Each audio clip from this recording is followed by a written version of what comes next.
नमस्कार, देख रहे हैं आप 5 की आंच और आपके साथ मैं हूं पुनीत। 5 की आंच में आज हम बात करने वाले हैं उपचुनाव की। मध्य प्रदेश में 3 विधानसभा और 1 लोकसभा सीट पर उपचुनाव होने जा रहा है और इसके लिए प्रचार का शोर जो है वो बस कुछ ही देर में थमने वाला है।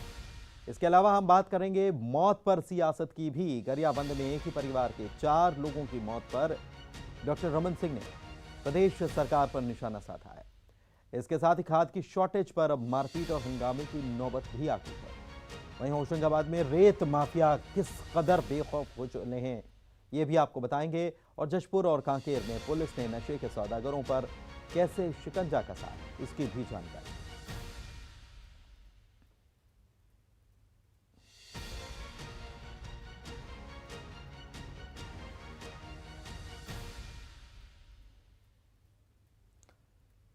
तो उपचुनाव का रण जो है इसमें आज शाम 6 बजे प्रचार थम जाएगा, यानी करीब 1 घंटा ही अब बाकी रह गया है प्रचार का शोर। 1 घंटे तक, उसके बाद डोर टू डोर, यानी शाम 6 बजे से प्रचार थमेगा। आखिरी दिन है प्रचार का और दोनों ही पार्टी के नेता जो हैं अपनी पूरी ताकत लगाए हुए हैं, प्रत्याशी पूरी ताकत लगाए हुए हैं। चुनावी शोर जो है पूरे शबाब पर अभी इस वक्त चल रहा है और महज 1 घंटे का वक्त अब बाकी है। दोनों ही पार्टियों के नेताओं ने जो ताकत झोंकी है उसमें 1 घंटा और बाकी रह गया है। मुख्यमंत्री ने भी धुआंधार प्रचार किया। कहें बीजेपी की तरफ से मुख्य कमान जो है वो मुख्यमंत्री के हाथ में ही थी। लगातार धुआंधार प्रचार करने के लिए वो सभी जगह पर गए हैं। एक ही अगर खंडवा की बात की जाए तो कई उन्होंने यहाँ पर सभाएं की हैं। वहीं रैगांव, पृथ्वीपुर या जोबट की बात की जाए तो वहाँ पर भी 2-2, 3-3 सभाएं मुख्यमंत्री ने ली हैं। इसके अलावा वी.डी. शर्मा भी प्रचार में जुटे हुए हैं। इधर कमलनाथ ने भी मोर्चा संभाले रखा और कमलनाथ या अरुण यादव या कांग्रेस के तमाम दिग्गज जो नेता हैं उन्होंने भी जोरदार प्रचार किया है। उपचुनाव के प्रचार में सीएम ने कुल 37 सभाएं की हैं और मुख्यमंत्री शिवराज सिंह चौहान ने 26 नुक्कड़ सभाएं की और कुल 5 रात्रि विश्राम किए हैं उन्होंने ये उपचुनाव के रण में, जिसमें महज 3 विधानसभा सीटों पर यह उपचुनाव हो रहा है और 1 लोकसभा सीट पर उपचुनाव हो रहा है। और इसके लिए मुख्यमंत्री ने कितना जोर लगाया है ये आपको इससे पता चल जाएगा कि उन्होंने 5 रात्रि विश्राम किए हैं, 26 नुक्कड़ सभाएं की हैं और कुल 37 सभाएं उन्होंने की है इन 4 सीटों के लिए। और 1 लोकसभा और 3 विधानसभा सीट पर उपचुनाव जो है 30 अक्टूबर को है। 30 अक्टूबर को यानी वोटिंग होनी है, मतदान होना है। 2 नवंबर को इसके नतीजे आएंगे। खंडवा, रैगांव, जोबट और पृथ्वीपुर में उपचुनाव है। कांग्रेस की तरफ से बात की जाए तो कांग्रेस ने भी अपनी पूरी ताकत झोंके रखी। 4 की चुनौती से उबरने के लिए, 4 की चुनौती में जीत दर्ज करने के लिए कमलनाथ ने ताबड़तोड़ सभाएं की। और कमलनाथ ही नहीं, अरुण यादव समेत पार्टी के तमाम बड़े नेता जो हैं वो भी पूरी तरह से उपचुनाव के रण में जोर आजमाइश करते नजर आए। 4 सीटों पर उपचुनाव के प्रचार का शोर आज थम जाना है। 1 घंटा महज बाकी रह गया और उपचुनाव की तैयारियों को लेकर अपर मुख्य निर्वाचन पदाधिकारी राजेश कुमार कौल ने प्रेस कॉन्फ्रेंस की थी, जिसमें उन्होंने जानकारी देते हुए बताया कि 1 लोकसभा सीट और विधानसभा की 3 सीटों के लिए 36 लाख मतदाता अपने मताधिकार का इस्तेमाल करेंगे। इसके लिए 3,944 मतदान केंद्र बनाए गए हैं।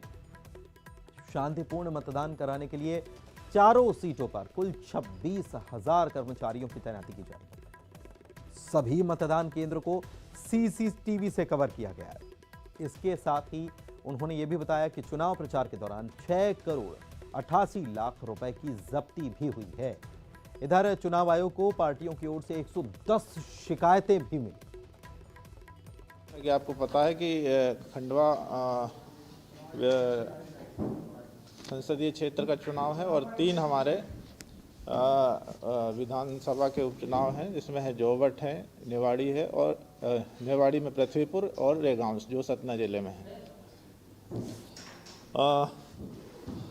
इसमें हम यदि मतदाताओं की बात करें तो हमारे खंडवा पार्लियामेंट्री कॉन्स्टिट्यूंसी में 19,68,000 मतदाता इसमें अपना मतदान का प्रयोग करेंगे। पृथ्वीपुर में 1,98,000 मतदाता अपने मतदान का अधिकार का उपयोग करेंगे। रैगांव में 2 लाख और जोबट में 2,75,000 मतदाता अपने मतदान का उपयोग करेंगे। तो उपचुनाव के रण में खूब जोर लगाया गया और कुछ ही देर में शोर थम जाएगा। लेकिन जोर लगाया, क्यों जोर लगाया और क्या जमीनी स्थिति है, क्यों, किसको फायदा होगा, किसको नुकसान होगा, ये सब पता चलेगा। हमारे सहयोगी हमारे साथ शरद जुड़े हुए हैं, सीधे उन्हीं के पास चलते हैं। शरद, ये जिन 4 सीटों पर उपचुनाव हो रहा है, इसमें पाना या खोना ऐसी कोई बात तो इसमें है नहीं, लेकिन इसके बावजूद हम देख रहे हैं, कमलनाथ ने खुद चुनावी सभाओं में कहा कि इससे न तो सरकार बनेगी न कुछ और होना है, लेकिन उन्होंने कहा कि इससे एक संदेश जाना है, इस चुनावी नतीजों से एक संदेश जाना है। हमने देखा कि मुख्यमंत्री शिवराज सिंह चौहान 3 विधानसभा, 1 लोकसभा के लिए 37 सभाएं करते हैं, जिसमें 26 नुक्कड़, 5 रात्रि विश्राम। क्या यह मैसेज है? देखिए, बिल्कुल आपने सही कहा और ये जो आंकड़े आपने बताए हैं आखिरी में मुख्यमंत्री शिवराज सिंह चौहान की सभाओं के और उनके जो नुक्कड़ सभाएं थी उनके और उन रात्रि विश्राम भी किए हैं, उससे इस बात का अंदाज़ा लग जाता है कि आखिरकार ये उपचुनाव कितना महत्वपूर्ण है। निश्चित ही इसमें कोई दो राय नहीं है कि ये उपचुनाव ही एक तरीके का मैसेज होंगे आने वाले जो 2023 के जब चुनाव होंगे उसमें, कि आखिरकार मध्य प्रदेश की जनता क्या सोच रही है और उसके मन में क्या है। देखिए, इससे पहले दरअसल जो उपचुनाव हुए थे वो उपचुनाव इस वजह से थे कि जो नेता थे या विधायक थे उन्होंने पार्टियां बदली थी, इस्तीफे दिए थे और फिर उपचुनाव हुआ था। 28 सीटों का पहले हुआ, फिर दमोह का भी एक उपचुनाव हुआ, लेकिन ये जो चुनाव हो रहे हैं वो दरअसल विधायकों के या सांसद के निधन की वजह से हो रहे हैं। तो इसमें वो मुद्दा जो उन 28 सीटों या फिर एक सीट की में रहा दल बदल का, वो नहीं था। ऐसे में जो उपचुनाव है उसमें जनता क्या सोच रही है, यही एक तरीके से लगता है कि परिलक्षित होगा नतीजों में कि उसके मन में है क्या।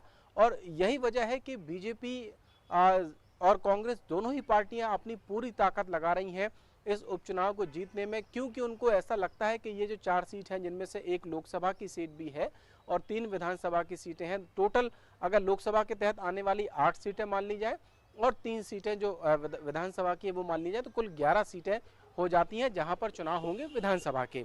8 लोकसभा के तहत है, मैं ये स्पष्ट कर दूं। तो ये कहीं ना कहीं उनको लगता है कि ये जो जनता अपना मैंडेट देगी इन उपचुनाव में, वो दरअसल असली उनके मन की बात होगी कि वो क्या सोच रहे हैं। हालांकि आमतौर पर होता ये है कि जब उपचुनाव होते हैं विधायकों के या सांसदों के निधन की वजह से तो एक सहानुभूति की लहर होती है, लेकिन इस बार देखने को ये मिला है कि कांग्रेस की तरफ से अगर छोड़ दिया जाए जो पृथ्वीपुर सीट है जहां से जो पूर्व मंत्री बृजेंद्र सिंह राठौर थे उनके निधन की वजह से उपचुनाव हो रहा है, वहां पर उनके बेटे को जो टिकट है वो कांग्रेस ने दिया, लेकिन बीजेपी की ओर से उनके जो विधायकों के निधन या सांसद के तो उनके बेटे या रिश्तेदारों को टिकट नहीं दिए गए। ये बड़ी बात है।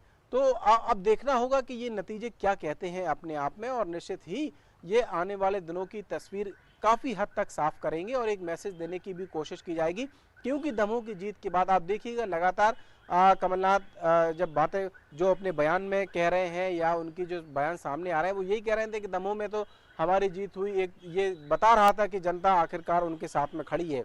अब अगर इन 4 सीटों को लेकर भी ऐसे कोई नतीजे सामने आते हैं तो कांग्रेस को कहने को मौका मिलेगा कि जनता अब उनके साथ में है, क्योंकि वो बराबर ये कहते रहे कि उनकी सरकार को गिराया गया, धनबल और बाहुबल के प्रयोग के जरिए गिराया गया, लेकिन बीजेपी ये कहती रही कि वो सरकार दरअसल अपनी वजह से गिरी थी।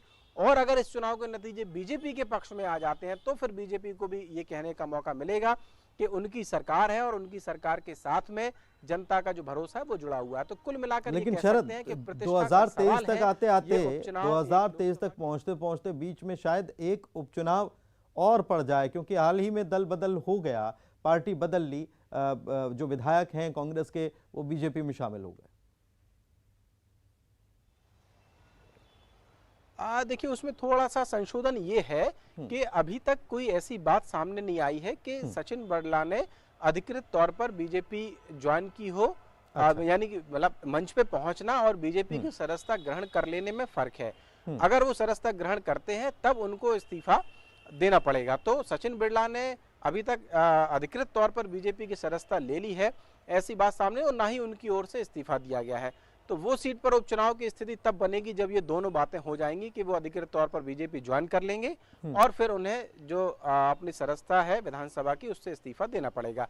तो वो मंच पे जरूर पहुंचे हैं, बाकी दो बाद की जो प्रोसेस है वो शायद अभी पेंडिंग है, जितनी जानकारी मेरी अभी तक में है। तो वो उपचुनाव की स्थिति तब बनेगी जब वो दोनों बात कर लेते हैं, यानी कि इस्तीफा भी दे देते हैं और बीजेपी ज्वाइन भी कर लेते हैं अधिकृत तौर पर। चलिए ठीक है, बहुत बहुत शुक्रिया शरद आपका इस जानकारी के लिए। तो बस कुछ ही वक्त बाकी रह गया है, प्रचार का शोर 6 बजे थम जाएगा और उसके बाद डोर टू डोर यानी कि घर घर जाकर प्रचार किया जा सकता है, प्रत्याशी जा सकते हैं। इधर ग्वालियर प्रॉपर्टी डीलर खुदकुशी के मामले में कांग्रेस विधायक अजब सिंह कुशवाहा समेत 5 लोगों पर एफआईआर दर्ज कर ली गई है। एक बड़ी खबर, बड़ा अपडेट इस वक्त आपको दे रहे हैं। विधायक के सहयोगी सर्वेंद्र सिंह पर भी एफआईआर हुई है।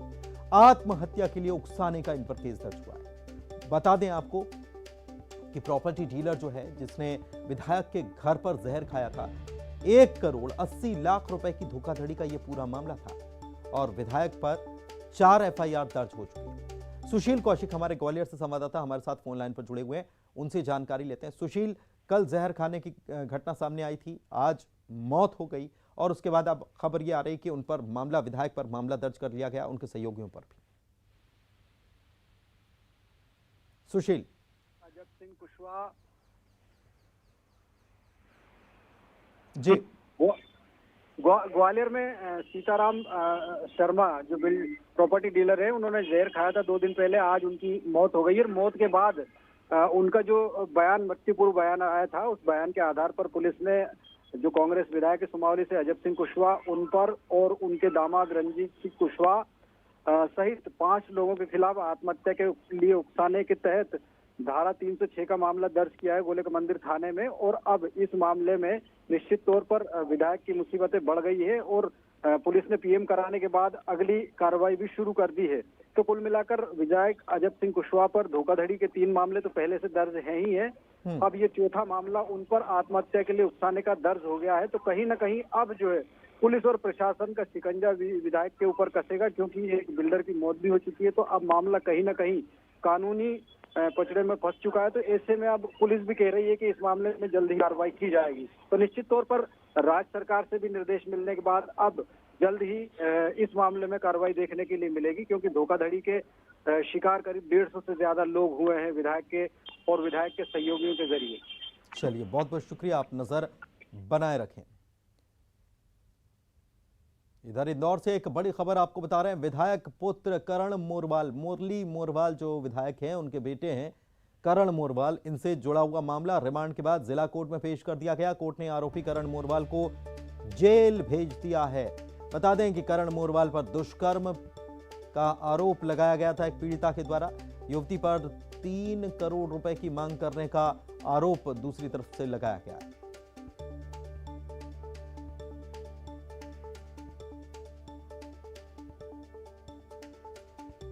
तो बड़ी खबर इस वक्त आपको बता रहे हैं, करण मोरवाल की गिरफ्तारी हुई थी, कल कोर्ट में पेश किया गया था। कोर्ट ने 1 दिन की रिमांड पुलिस को दी थी। रिमांड पूरी होने के बाद आज फिर से कोर्ट में पेश किया गया। कोर्ट ने करण मोरवाल को जेल भेज दिया है। इधर करण मोरवाल ने आरोप लगाया था पीड़िता पर कि 3 करोड़ रुपए मांगे थे। विकास हमारे संवाददाता इंदौर से जुड़े हुए हैं। विकास, क्या जानकारी? बिल्कुल, 1 दिन का पुलिस रिमांड करण मोरवाल का न्यायालय ने पुलिस को सौंपा था और आज पुलिस आरोपी करण मोरवाल को बड़नगर लेकर पहुंची थी। एक मोबाइल के संदर्भ में उनसे पूछताछ करनी थी, उसकी जब्ती होनी थी, लिहाजा वो बड़नगर के विभिन्न ठिकानों पर करण मोरवाल को लेकर पहुंचे। उसके बाद रिमांड अवधि खत्म होने के पश्चात आज जिला कोर्ट में कोर्ट रूम नंबर 14 में पेश किया गया, जहां से उन्हें जेल भेजने का आदेश कोर्ट की तरफ से हुआ। हालांकि पुलिस, महिला थाना पुलिस अब करण मोरवाल को कोर्ट से लेकर जेल पहुंच चुकी है। कुछ देर बाद उनकी जेल दाखिल उन्हें कर दिया जाएगा। हालांकि इस दौरान उन्होंने चर्चा के बाद ये चीजों के बारे में उल्लेख किया कि जो युवती है उस पर इन्होंने आरोप लगाया। हालांकि आरोप उन्होंने कल भी लगाए थे। इसके साथ साथ अंत में उन्होंने एक बात कही कि उन्हें न्यायालय पर पूरा भरोसा है। हालांकि न्यायालय पर जब उन्हें अब भरोसा जरूर जता रहा है, लेकिन इसी न्यायालय के पर भरोसा न जताते हुए 6 महीने तक लगातार वो फरार बने रहे थे। बिल्कुल, 6 महीने फरार बने रहे थे, ये बात अंडरलाइन करने वाली है। बहुत बहुत शुक्रिया विकास आपका इस जानकारी के लिए। और वक्त यहाँ एक छोटे से ब्रेक का हो गया है, जल्द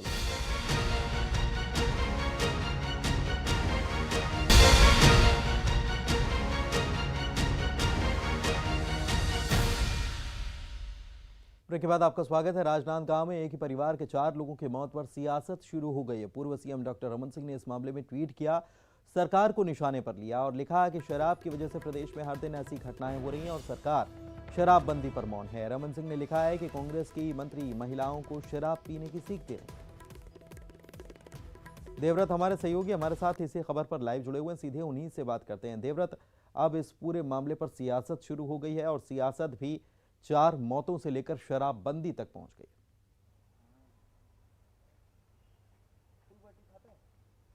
जी बिल्कुल, ये 4 मौतें क्यों हुई हैं, वजह क्या है, ये अभी जांच का विषय है। लेकिन उससे पहले ही सियासत यहां पर देखने को मिल रही है, जहां पर सीधे तौर पे विपक्ष सत्ता पक्ष को निशाने पर लेता है और बताता है कि वजह जो है वो शराब है और शराब की वजह से ही इस परिवार ने आत्महत्या की। परिवार की आर्थिक स्थिति बेहतर नहीं थी और इसलिए रमन सिंह ने सीधे तौर पर सत्ता पक्ष को निशाने पर लिया है। यहाँ पर अहम बात यह भी है कि अभी तक के पुलिस ने मामले की पड़ताल की है, तब आत्महत्या की वजह क्या हुई, इसके कारणों का खुलासा अब तक के पुलिस की तरफ से नहीं किया गया है। और रही बात अब तक के शराबबंदी को लेकर के, लगातार विपक्ष के तीखे तेवर देखने को मिले हैं और क्योंकि चुनावी वादा एक तरह से था कांग्रेस की सरकार आने से पहले शराब, तो जब भी मौका मिलता है तो विपक्ष उसके जरिए, किसी भी मौके के जरिए चुनावी वादा न केवल याद दिलाती है बल्कि ये भी याद दिलाती है कि आपने वादा जो किया वो अभी तक निभाया नहीं है। शुक्रिया आपका इस जानकारी के लिए। आगे बढ़ते हैं, होशंगाबाद की बात करते हैं, जहां पर रेत माफिया के हौसले बुलंद हैं। प्रशासन ने रेत के अवैध परिवहन पर कार्रवाई की और ट्रैक्टर ट्रॉली पकड़ी, जिसके बाद बेखौफ रेत माफिया के गुर्गों ने खनिज चौकी पर तोड़फोड़ की। इस घटना का वीडियो भी सामने आ गया है। इस वीडियो में नजर आ रहा है कि लाठी डंडों के साथ आए आरोपी तोड़फोड़ कर रहे हैं। इन्हें पुलिस प्रशासन का जरा भी डर नहीं। पुलिस ने इस घटना में 8 लोगों के खिलाफ मामला दर्ज किया है। पुलिस आरोपियों की गिरफ्तारी की बात भी कह रही है। पहले भी इन पर आपराधिक रिकॉर्ड है इन लोगों के, विशेष तौर पर रेत अवैध खनन संबंधित मामले भी इनके ऊपर पंजीकृत। ये इनके व्यक्तिगत मामले हैं, संगठन से इनका कोई लेना देना नहीं है। ये व्यक्तिगत व्यवसाय है रेत से संबंधित, तो उस संबंध के कारण इनके जो आपस में विवाद की वजह से जो ये घटना घटित है, इनकी तलाश की जा रही। शैलेंद्र कौरव हमारे होशंगाबाद से संवाददाता इस वक्त लाइव जुड़े हुए हैं, सीधे उन्हीं के पास चलते हैं। शैलेंद्र, पुलिस इस मामले को बहुत सामान्य तरीके से बता रही है, लेकिन क्या वजह है कि ऐसे मामले एक बार नहीं, इसके पहले कई बार सामने आ चुके हैं, उसके बावजूद इस पर लगाम नहीं लग पाती है और आए दिन ऐसी घटनाएं होती हैं?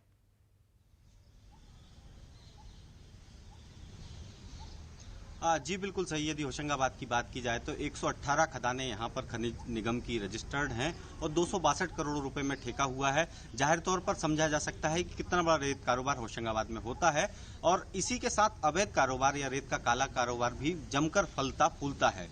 2 दिन पहले का ये मामला है। 8 लोग खनिज चौकी पर आए थे और तोड़फोड़ की थी। 25,000 रुपए की अड़ीबाजी की FIR भी इस दौरान दर्ज की गई है। लेकिन 2 दिन बीतने के बाद भी पुलिस अभी आरोपियों की गिरफ्तारी नहीं कर पाई है।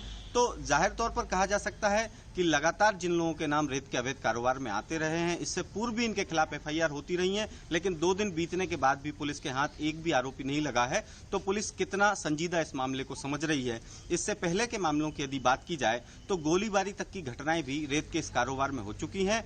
पुलिस संजीदा तरीके से इस पूरे मामले की पड़ताल करे और जो ट्रैक्टर ट्रॉलियों से रेत का अवैध परिवहन होता है उसकी भी मॉनिटरिंग की जाए तो निश्चित तौर पर ना ये घटनाएं रुकेंगी बल्कि शासन का राजस्व भी बढ़ेगा।